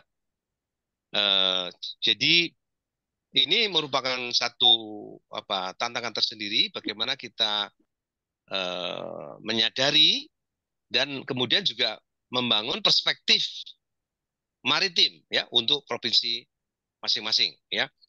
Bahkan dalam satu forum resmi saya pernah mengusulkan yang agak lebih radikal lagi sebetulnya adalah konsep negara kesatuan. Kami mengusulkan negara federasi, ya, karena sebetulnya negara kesatuan waktu didefinisikan di dalam Undang-Undang Dasar itu perspektifnya perspektif benua, sehingga tadi yang dikatakan oleh Profesor Imam, Laut Jawa itu milik siapa? Jadi sebelum deklarasi Juanda, Laut Jawa itu milik internasional. Tapi setelah deklarasi Juanda, Laut Jawa itu menjadi laut kita, ya. Tapi kita tidak hadir di lautnya. Jadi sampai sekarang kita belum berhasil. Malah waktu dijajah Belanda, Belanda lebih hadir di laut daripada kita. Ya, jadi saya kira ini memang salah satunya adalah kesalahan kampus sendiri, ya, karena terlalu berorientasi pada pasar, ya, tapi tidak berorientasi pada kebutuhan pembangunan yang nyata, yaitu bahwa negeri kita adalah negara kepulauan, ya. Saya kira demikian, Pak Marwan, jawaban saya, ya. Ya, mengenai berteriak tadi, suara keras tadi sudah kami teriakkan itu, ya, dan sebagian berhasil, ya, didengar oleh pemerintah, ya. Ya. Terima kasih, Ya. Prof. Daniel, ya, luar biasa. 1 jam lebih juga rasanya, ya, mengulik kemaritiman, ya, memang membawakan sebuah referensi baru bagi kami semua sebagai partisipan malam hari ini.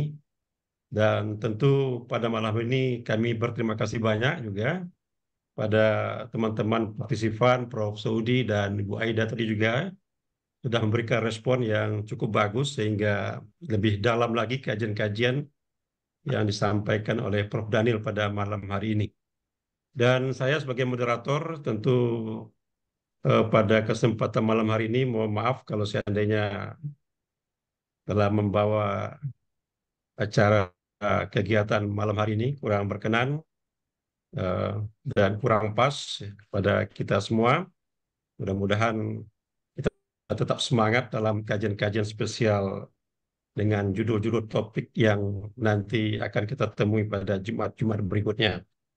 Mungkin itu dari kami. Kami tidak memberikan konklusi karena konklusi nanti ada jawabannya Ibu Nur Azizah, ya, kalau nggak salah, ya, yang nanti pada sesi terakhir nanti akan memberikan simpulannya pada kita bersama pada materi yang kita kaji pada malam hari ini. Mungkin itu, dan selanjutnya saya serahkan kepada Prof. Imam, ya, dan atau mungkin ya Prof. Imam, ya, untuk menyampaikan mungkin beberapa hal mungkin sebelum konklusi dari Ibu Nur Azizah, dan saya tutup dengan sebuah pantun, Prof, sebelum Prof memberikan penyelaras pada malam hari ini, ya, karena saya tidak mau kalah oleh Prof. Saudi. Biasanya Prof. Saudi itu selalu tutup dengan puisi. Ya. Kalau hendak menanam padi, siapkan cangkul dengan bibit. Zoom ke SJM 226 sangatlah kami nanti menggali ilmu bersama Prof. Imam dan Prof. Daniel. Kalau ada yang patah, mari bersama kita sambungkan. Kalau ada salah dan khilaf, mohonlah kami bersama untuk dimaafkan. Assalamualaikum warahmatullahi wabarakatuh. Silakan, Prof. Waalaikumsalam warahmatullahi wabarakatuh. Ini ya, terima kasih banyak. Saya lama hidup di Jepang itu. warung Jepang itu lautnya nggak banyak. Nihonkai sama daerah Shikoku nggak banyak lah, nggak seperti Indonesia. Tetapi warung-warung kecil itu pasti ada, selalu ada makanan-makanan yang dari laut. Daun-daun, nggak, saya nggak tahu namanya ya. Seperti rumput laut jenisnya macam-macam itu aja banyak sekali itu di warung-warung kecil itu, di setiap gang-gang itu. Dan belum lagi yang apa, ikan-ikan apa begitu banyak banget itu. Saya itu misalnya saya di daerah sini di ITS ini di Keputih kan banyak warung ya. Itu jarang, saya nggak pernah melihat itu yang begitu-begitu. Artinya apa? Sebetulnya kekayaan laut-laut yang ada di daerah Madura ke sana itu kelihatannya nggak sampai ke warung-warung Keputih itu. Ini sebagai contoh saja. Apalagi daerah-daerah yang di tengah-tengah seperti daerah Magelang yang di tengah-tengah, Temanggung yang jauh dari laut itu. Masyarakat kita itu mungkin dari kecil tidak. Saya pertama kali itu ngantar anak saya sekolah di Yoichieng, Yohoikueng itu. Itu kan makan siang. Saya itu bau membau menunya itu nggak bisa karena amis banget, amis sekali. Ternyata bagi kalau saya mengatakan itu amis, kata orang Jepang, kamu belum mencintai laut sebenarnya itu. Nah, ternyata anak-anak saya hobi sekali makan ikan-ikan yang amis-amis begitu, campur apa begitu. Sehingga ikan-ikan yang di Jepang itu nggak sempat dikeringkan, nggak sempat dijemur. Ya. Pada saat saya ini muda saya itu udah sampai ke Pulau Bawean. Umur 26 tahun lah. Ke Pulau Bawean, ke Pulau Masa Lembu, ke Pulau Sapudi, ke Pulau Giliang, ke Pulau Kambing, ke Pulau Raas. Itu sudah pekerjaan saya waktu itu proyek listrik masuk desa. Itu tiap hari di Masa Lembu ya makannya nggak ada pilihan kecuali tongkol. Di tongkol. Nah, selebihnya dijemur. Ikan yang gepeng-gepeng yang seperti dolar itu dijemur-jemur. Nah, itu kita misalnya di Surabaya sini kan tidak pernah ketemu ikan gepeng-gepeng yang kecil-kecil seperti dolar dalam kondisi segar. Nah, nah, yang seperti itu di Jepang itu entah itu kecamatan apa, desa apa, pasti ada warung yang jual itu. Setelah saya tanya-tanya, ikan-ikan segar ini itu dari mana? Oh, itu dari sebelah timurnya itu mana? Papua, Papua Nugini sana itu. Ada yang diambil dari sebelah baratnya Argentina sana itu dan lain-lain. Artinya apa? Jepang kan tidak punya laut, tetapi ikan segar-segar itu terpenuhi setiap hari di warung-warung itu. Kalau Prof. Daniel kan dari segi hardware, kemaritiman dari sisi kapal, sisi kapal. Kalau saya itu dari sisi makanan, dari sisi makanan, dari apa ya? Karena saya suka makan ikan itu. Jadi yang namanya ikan sanma, kalau di sini namanya sanma itu antara Hokkaido dan Kepulauan Sakhalin yang gelombangnya besar sekali. Itu panennya hanya 2 bulan. Setelah panen 2 bulan masuk freezer, nanti ketemu lagi 7 bulan berikutnya. Jadi tidak ngawur-ngawur begitu. Tetapi setiap hari ada. Mackerel, Saba, Sanma, Maguro, Tuna, Salmon, Salmon berry, Salmon toro, jenis macam-macam itu ada. Itu dari laut semua kan gratis ngambilnya itu. Nah, kita itu tidak ini apa namanya manusia Indonesia itu tidak tersentuh untuk bagaimana agar anak-anak kita tuh senang makan ikan. Nah ini mungkin di fakultasnya Prof. Daniel nggak ada ini apa apa prodi-prodi yang ngurusi ikan mungkin nggak ada. Kalau Prodal kan pengeboran, pengeboran, perkapalan ya, sistem Ya, manajemen kapal, manajemen laut, yang ngurusi ikan tenggiri, ikan itu cucut, ikan apa itu saya nggak tahu itu ada penting apa tidak saya juga belum paham benar. Jadi karena sistem apa namanya anak kita itu pernah di survei itu di yang sekolah dia Pucang itu seneng seneng makan mana antara makan daging ayam dan ikan. itu 90% memilih daging ayam. Ya kan? Coba tanyakan ke anak-anak Jepang itu. Ditanya, sanma wa do desu ka? Ikan sanma bagaimana? Ah, oishine. Jadi anak Jepang ikan sanmanya diletakkan di oven begitu sedikit beberapa menit ya, dengan diparut lobak diparut, sanmanya dikasih garam dikit, masukkan di oven, terus dengan nasi putih itu sudah habis banyak sekali tuh nasinya, tambah terus. Itu Pak Ustadz Devi kan sudah sering ke sana dan lain-lain itu. Dan coba lihat Ustadz Devi, kalau mahasiswa Jepang makan di kantin tidak ada sisa sedikit pun, seduri-durinya habis, bayangkan. Betul, Prof. Saya suruh Iya, saya suruh waktu itu Pak Devi itu saya suruh, coba kamu ini sebelah sana dekat anak Jepang itu makannya sambil ngintip gitu. Itu kepalanya sisik, ludes. Artinya apa? Memang benar-benar laut bagian dari kehidupan kita. Itu dari saya aja. Terima kasih Prof. Daniel yang malam ini telah menginspirasi kita semua tentang kapal. Lah, terminal burung merasi yang di darat kan ramai banget ya. Iya kan, ramai banget. Nah, saya ini begini.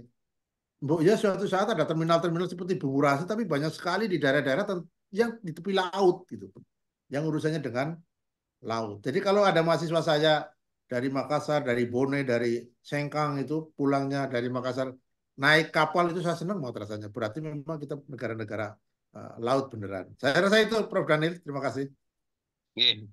Turun. Ya. Silakan Bu Nur Aziza. Ya, Assalamualaikum warahmatullahi wabarakatuh. Waalaikumsalam warahmatullahi wabarakatuh.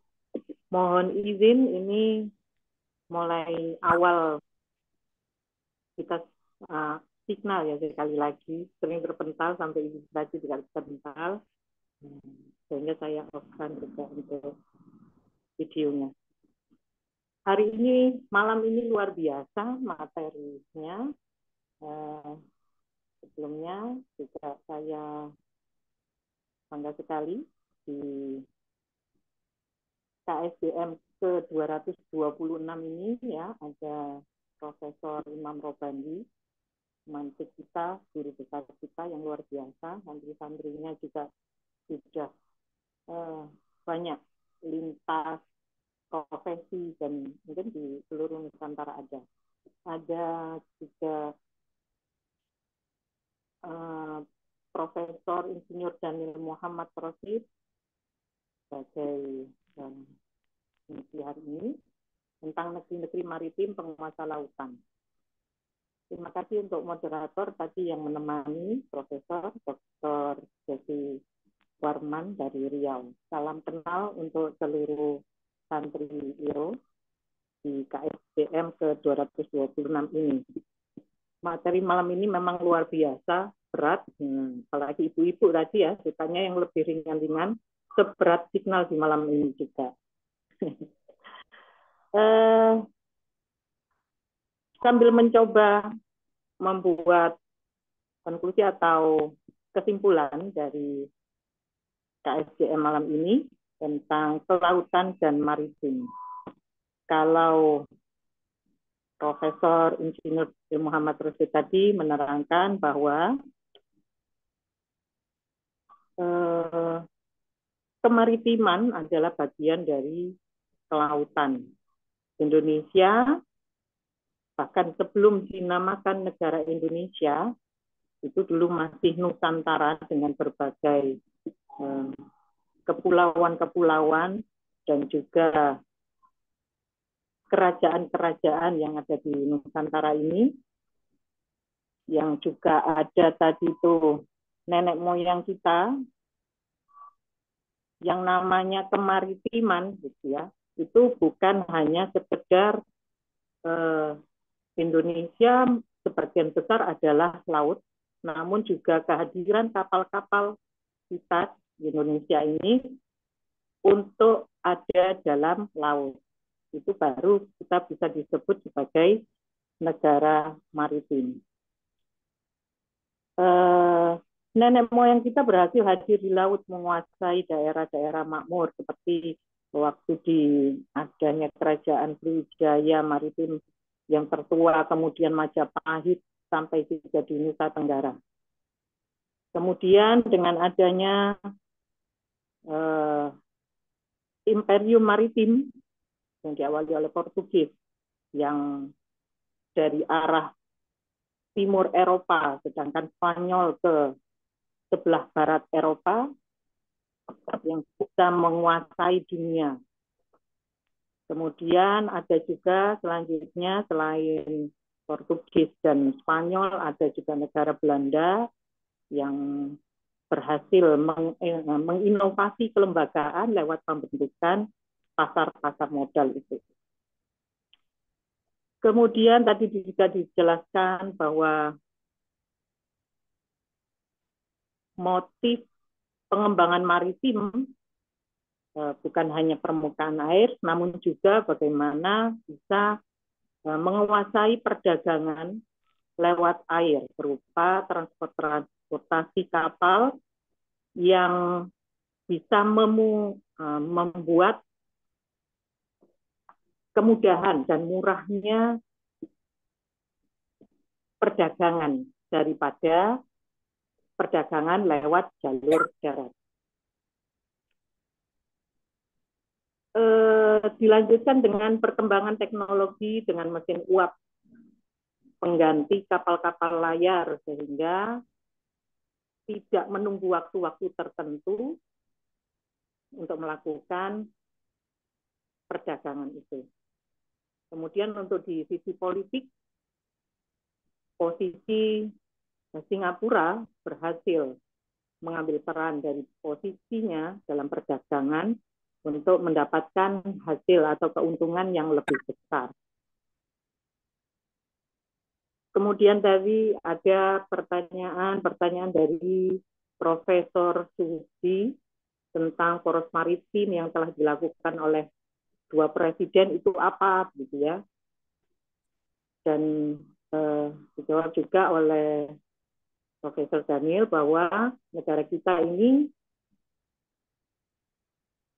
masih belum bisa mengembangkan atau kurang fokus dalam bidang kemaritiman.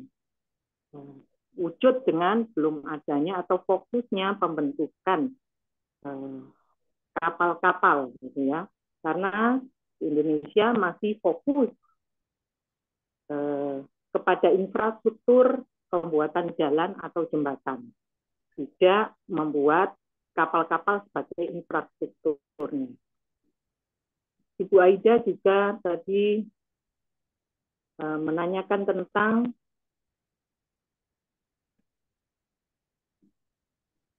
kelautan lebih luas, ya, yang itu ya, kelautan lebih luas daripada kemaritiman.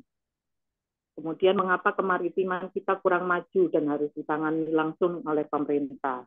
Jadi ada beberapa informasi yang kurang jelas saya terima karena signal sering tersendat-sendat, ya. Jadi ada potongan-potongan mungkin yang bisa saya sampaikan ke teman-teman. Ya, sekali lagi kemaritiman adalah bagian dari kelautan. Teknologinya adalah kapal. Oleh karena itu pemerintah atau bukan hanya sebatas menteri tapi juga harus presiden yang menangani memberikan pembuatan kapal, terus kemudian tidak hanya fokus kepada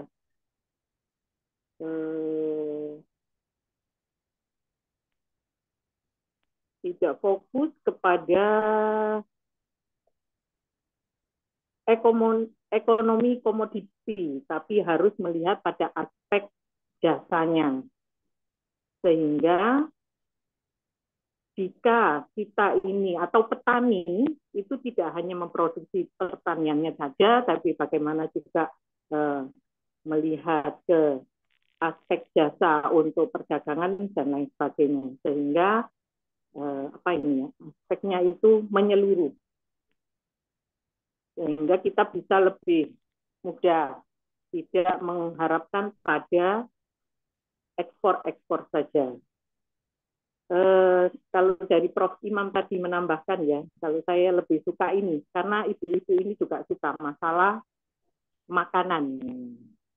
Dari segi makanan, masyarakat Indonesia sendiri, kita apalagi orang tua dan anak-anak ditanya itu lebih banyak makan ayam daripada makan ikan. Orang tua juga lebih banyak dan lebih suka mengolah ayam daripada mengolah ikan karena amis dan lain sebagainya. Pedagang di sekitar kita juga banyak dan laris karena makanannya diolah variatif, sehingga anak-anak lebih suka makan ayam daripada ikan. Saya sendiri sampai berumur 43 tahun, macam-macam ikan yang ada di Indonesia atau pernah saya konsumsi sendiri tidak menyeluruh. Mungkin paling banyak di sini ada apa ini? Ikan kakap, ikan kepala miring, ikan apa yang tipis itu kurang ya. Apalagi yang hiu sampai dijual, diekspor ke luar negeri, tapi untuk masyarakat kita sendiri makanan-makanan yang tidak laku di sana. Padahal gizi dari ikan itu luar biasa. Mungkin itu yang bisa saya sampaikan, yang bisa saya simpulkan di pertemuan KSJM 226 ini. Mohon maaf jika ada kekurangan atau yang terlewat. Semoga hari ini Profesor, juga teman-teman santri Airo diberikan kesehatan semuanya. Tak terasa ya, sudah pukul 9 lebih 4 ini. Baik, apakah kita langsung tutup untuk pertemuan kali ini? Boleh saya baca puisi nggak? Oke, silakan Bapak. Oke, supaya kita kembali lagi ke itu. Malam yang galau, Suhubdi Yasin. Beduk-beduk maghrib gemuruh bersahutan, membuncah sunyi di seantero alam. Kalong-kalong hiruk pikuk bertebaran dari relung gua persembunyian. Malam sedang mendaki, pekerja serabutan bermandi keringat hilang di ujung senja. Malam semakin gelap, puncak surau semakin sepi, komat kamit doa-doa melangit. Laron pun menggugurkan sayapnya untuk cecak di lampu jalanan. Manusia masih simpang siur di perempatan jalan tol, menapaki buayan nasib yang tertunda dalam piring anggota dewan. Malam semakin larut, lolong serigala bersautan, seperhias tulang belulang di pinggir restoran, tinggal bagian ekornya. Pengais sampah tersentak, duri kehidupan menyengatnya. Rembulan tersisa sepotong di langit pun doa masih merayap. Malam sedang menanak bebintang, sejuta impian menanti di ujung cakrawala. Angin malam meronta di ujung biduk, semuanya masih teka-teki. Rumah Pengetahuan Gunung Sari 21 Juni 2024. Terima kasih. Ya, Masya Allah, luar biasa. Terima kasih Profesor Suhubdi. Terima kasih puisi yang luar biasa. Ya, tentang ya. Semoga malam ini menjadi malam kita yang terbaik daripada malam-malam yang kemarin. Semoga sehat selalu. Kemudian mari kita tutup dengan bacaan hamdalah. Alhamdulillahirabbil alamin. Rasul Majlis, subhanakallahumma wa bihamdik, asyhadu an la ilaha illa anta, Alhamdulillahirabbil alamin. Terima kasih atas pencerahan dan ilmu-ilmunya yang luar biasa di hari ini. Terima kasih Prof. Daniel, Prof. Suhubdi. Terima kasih Prof. Imam, Prof. Suhubdi. Semua rekan-rekan di sini, Pak Marwan. Ya,